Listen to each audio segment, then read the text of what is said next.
Started? How many of you heard of Calypso? Well, that's why I'm here. We're going to start with a story that doesn't start very recently and actually starts in 1961.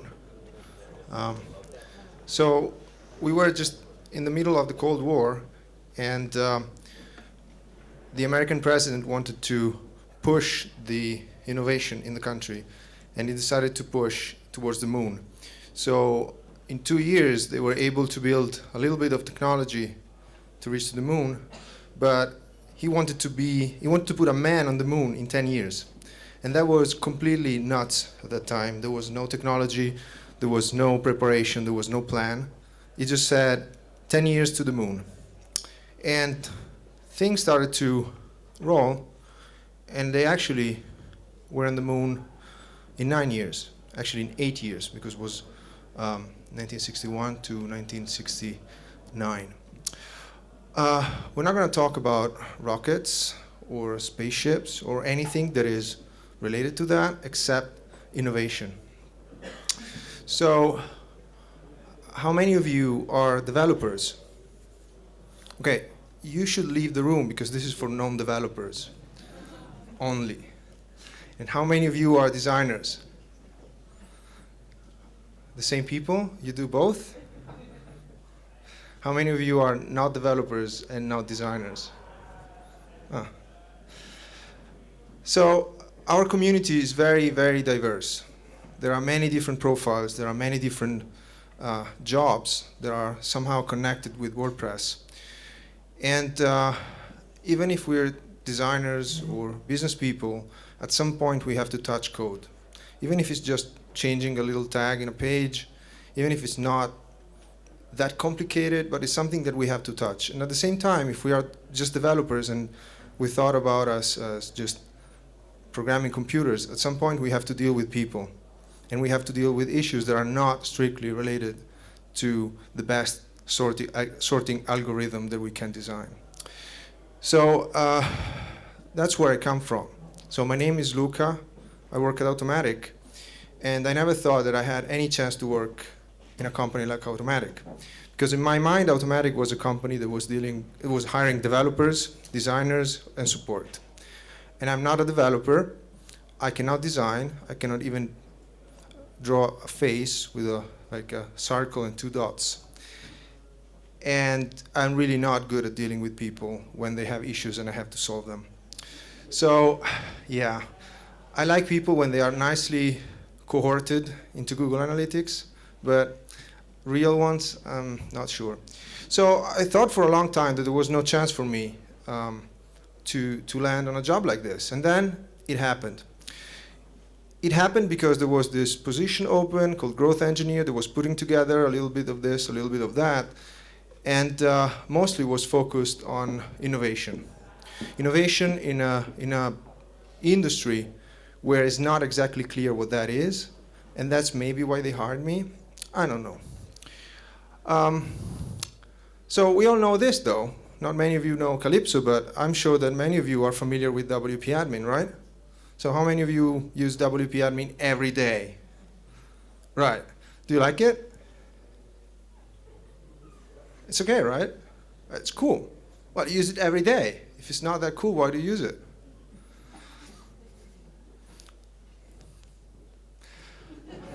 Right?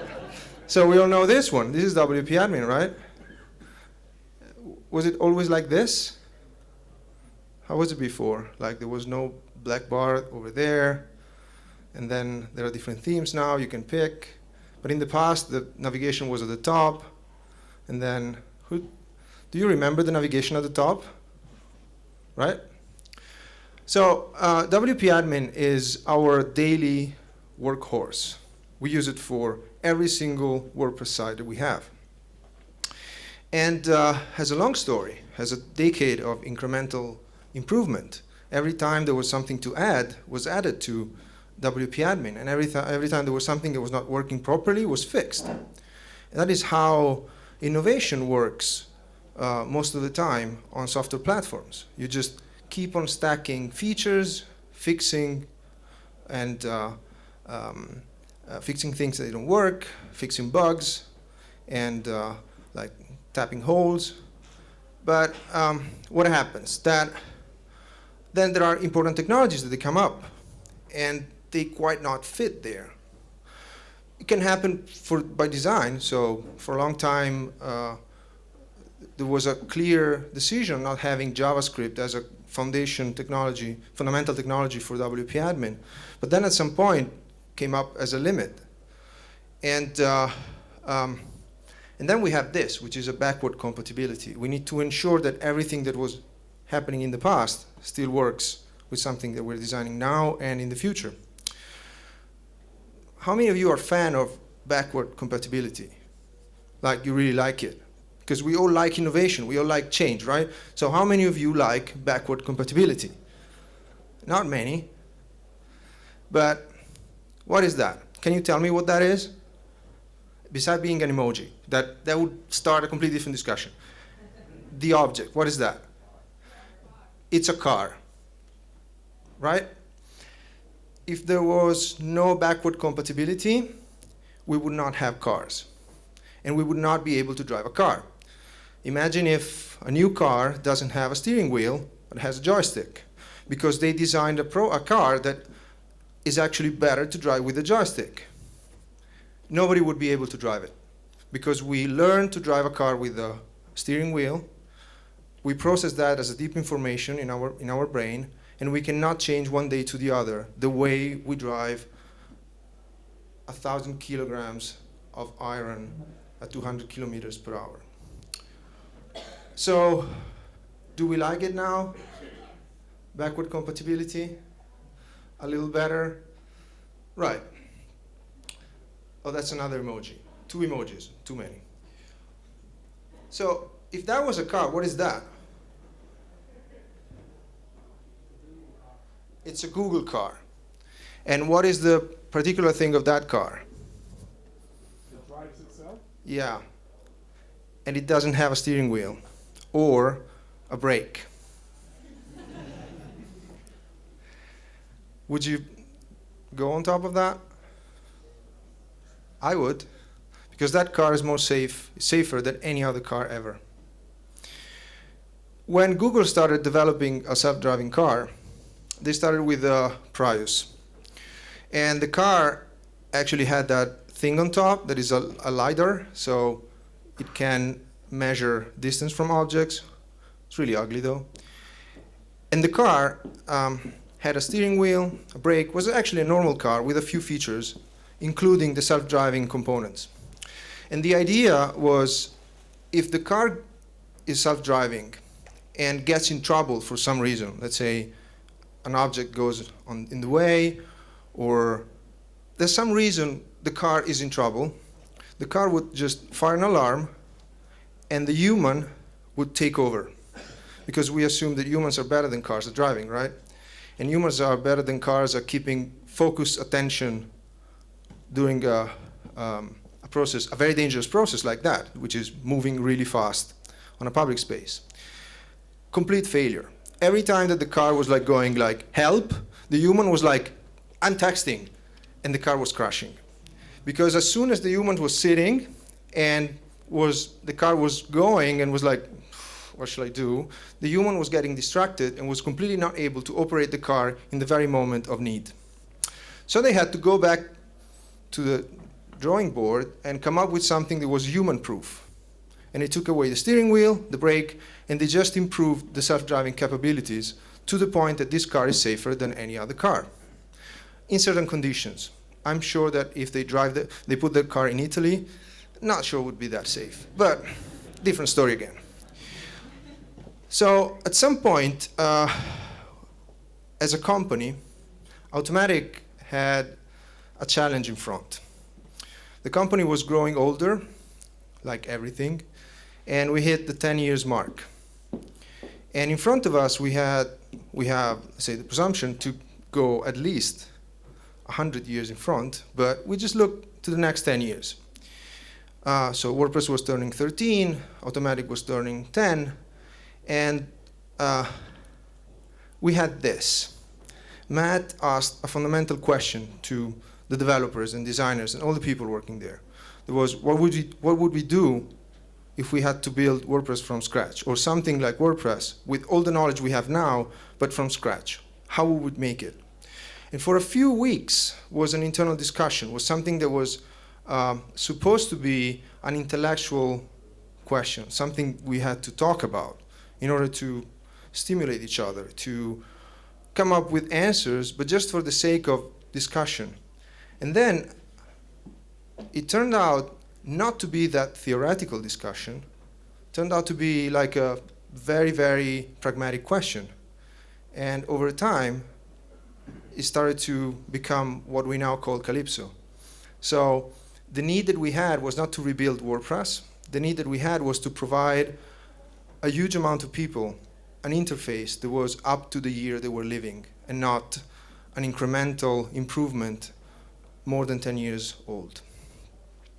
So let's see what Calypso is for the people, because I told you, I'm not going to tell you too much what Calypso is for developers, but let's see what is Calypso for the people. So on November the 23rd of 2015, there was the announcement, and Calypso was released to the public as a GPL project. Matt made his post and was open to the world. However, Calypso was running for people since a few months before, known also as WordPress.com, admin interface. And for the people, it was just like the opportunity of running and doing admin on many WordPress sites at the same time, without even knowing that that was Calypso. And from that moment was open to everybody. So you can write a new post and pick the site you want that post to be published. It also means speed, because even if you are not all developers, you know that modern technology has better performances than WP admin that is completely based on PHP. And for a long time, WordPress.com was providing WP admin with superpowers to our users, to our people. So there was a significant improvement in performances with JavaScript as the front end. And real-time updates. You are writing your blog post, one of your blog gets a comment, and you have a notification bar that tells you in real time what's going on, and you can reply without even stopping writing the other post. Something that, if you're familiar with other products like Facebook or Gmail, something that you do every day and you don't even think about it. But on WordPress, we had to come up with something because it was not there. And everything is responsive by design, so every single element of the interface is designed from the very foundation to work on any size of screen. While before, we had to adapt and we had to come up with workarounds sometimes. And the following step was to provide a native app for the major platforms. So you can have a WordPress.com app for your Mac, for your Windows, for Linux. And that was just the natural step after having such a foundation, a technological foundation for the people. So for people, it was like a soft migration. And suddenly, the thing was open to the world. Because it's not just for the people. Calypso was something that changed many, many things within the company itself. Not just for the final users or for the development community outside. So this is something that is not public, but this is the evolution of Calypso when it was before the curtains, and so that more than 20 months before it was released. I'm not even sure I can show this, but it's nice to see it. And so this is when we started, when the repo was started on GitHub, because the entire development happens on GitHub. And this is the company picking up the challenge and many, many, many, many people joining, to the point that when it was released, Calypso had more than 130 committers and contributors. And then And then it was released in GPL. And this is kind of a, maybe for someone in the community, in the WordPress community, it's like, yeah, there's no other license, right? It's the only license that we can think of. But for me, that I come from a different background, where innovation and business and marketing are, the idea that a major platform is releasing the entire product that they are supposed to sell, or where they make money off, or where their community is, completely in GPL. I'm not talking about Facebook that develops technologies and then releases pieces of that technology to help others. I'm saying that the entire thing goes out GPL. That means that another company can just take that, change a few things, and have the entire product for themselves.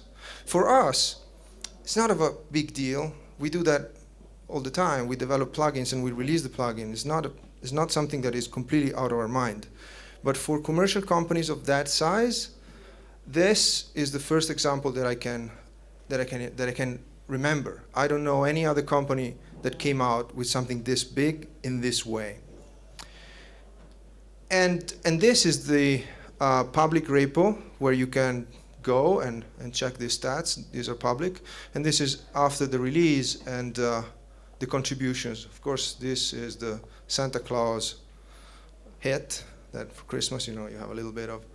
But things are going well. People are looking into, and our effort is well rewarded by a community that is now less and less shy and looking more into the code and into the product itself. Anybody can contribute to Calypso because it's GPL and because we like the idea of having people contributing, because we take but we give and we give and we take. This is the core foundation of free software. It doesn't matter who's writing what. It matters only the quality and the help that is providing to others. And I thought for a long time that I was completely out of that. I was just looking at it, doing my job, and I was completely not involved into this for my daily job. I do A/B tests, I do usability tests, I do research. I don't write code, I thought.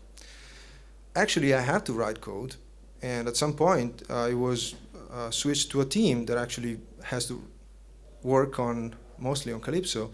So from one day to the other, I had to go from not knowing Calypso to knowing Calypso. It happened before it was released, actually, but still, like anybody else who's familiar with code but is not that good at writing code, I had to go through this. And at the very beginning, I was scared. I was like, oh God, now they figured that out and they kick me out. The imposter syndrome and all that stuff. 3 hours later, I was committing my first pull request with an A/B test that I wrote myself. Because the entire thing works in pull request. So you download so you clone the repo locally, you start a new branch, you do the thing that you want to do, and then you submit the branch as a pull request, argumenting why you want that added to master, and other people review it, and then if you get approved, you commit to master. And in our case, on WordPress.com, it goes to production straight away. Of course, there are tests and there are verification, but it goes to master. It goes to production. So let's say that half a day after I started looking into Calypso, I had some code that I wrote myself on WordPress.com running live. And that was super exciting and super scary at the same time, because it was like, what happens if I break it? We had quite some people there. And the answer, when I was asking this question to my lead, what happens if I break it? The answer was like, well, then you fix it. That was the entire discussion, because that is the way we do things there. And that was some sort of liberating. The idea that you can take all of that and look into it, learn, and contribute is something that, for someone like me who doesn't have, let's say, an established career in software development, was something big. And that changed me profoundly. I learned a lot on how to write code just going through the work of my colleagues. So I was downloading stuff and just reading the code, and every time I was submitting things, people were reviewing it and changing it. And that changes were helping me to understand what was wrong or how I could do things better. And I started looking into other projects, not just into Calypso. There are many other projects that are there on GitHub, produced by others, like written by others. And you can just download and learn. And I didn't know that was that easy. I was always scared to join that. So what also Calypso means for the rest of the world? Well, it's GPL. And for a long time, I thought it was just enough to say this to people, and people should start dancing and celebrating, but that's not the case. Like, many people outside of this room and outside of this building, they have no idea what that is. They don't understand how big that is. Those 3 letters together, they don't know it. They don't understand because they have no familiarity with it.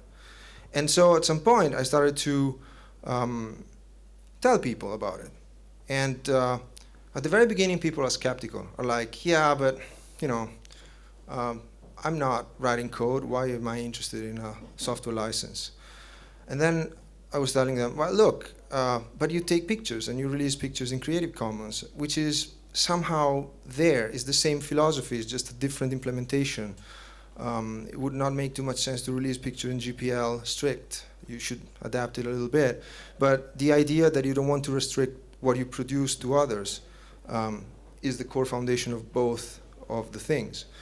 And then slowly over time, people started to understand. So I really encourage you to go beyond this strict circle that we have. Tell other people how good it is to just to share that. And Calypso for the rest of the world, and for me, and I hope also for you, is just pure innovation, one pull request at a time. Oh, well, there are many, many ways to make money in the GPL world, and I'm not just going to restrict the answer to how Automattic makes money, which I'm aware you know, which you're aware that Automattic makes money. The GPL offers many, many opportunities. It goes from a single person with a one-man business to a large corporation. The single person that embraces GPL makes money because has the opportunity to showcase to an entire world his proficiency with code and starts solving problems to other people. The same way that you provide work to somebody, so he has a problem, you provide work and you solve that problem and you get money back. With GPL, you can solve problem of a lot of people at the same time. And as soon as in life you're able to solve other people's problems, you start to make money. That is an equation. It works in business, it works in private life. As soon as you start solving other people's problem, you are economically stronger and you can start finding way to make money. We should not limit ourselves to business models. There are traditional business models where you just provide work and you get paid for that. Or you write software and you're restricting the license, you make people to pay for every copy that you give away. Those are just traditional business models that they have worked and they still work, but they're not the only ones. There are many examples of people that they are embracing GPL and they make money. Every time you provide a software as a service, you can provide the entire front end in GPL. Woo provided one of the best products out there, and it's GPL. And ask him if he made money or not. No, he didn't. Right? There are many other companies that they are in the GPL, they are embracing GPL, and they make money. Sometimes it's simply that the traditional business model is not applicable strictly, but there are many ways to make money. Is that enough? You want more? Yeah, thank you. That was nice. But you have some concrete business models. I mean, I'm really interested in this new way of doing things. And Sure. So I just give you a couple examples from Automattic, right? So I know them well. Automattic provides contributes a lot to WordPress and started as just a WordPress company providing services. And just let's take one. Let's take Akismet. Akismet was one of the first products that Automattic developed. Akismet provides comment moderation, so automatic comment moderation for spam, so you can kill your spam. And Akismet is still working in a simple way. We provide a service where we moderate the comments, and that part is half commercial and half community. So you can have it for free, or you can buy one of the plans if the type of site that you want to protect from spam has specific profiles. If it's a commercial site, if it's a large site, there are many profiles, and if you fit one of the profiles, you are required to pay an annual or a monthly fee to get that moderation from us. But the entire plugin is GPL, and you can access our API even with a plugin that you write yourself. Is the work that the API from Akismet is doing that can have a commercial feature or a commercial flavor, and that depends on the type of site that you're running. So that is one way. The other way is to live out of support. So you write software, you perfectly know that people, even if you write in big letters how something works, they still require help, and then you make them to subscribe to a yearly fee to get that help in a professional way, or you can have different type of help, different type of support that you can provide. So, and there are other ways. There are like plugins that they come for free, and then they have pro version, and the pro version you have to pay for it.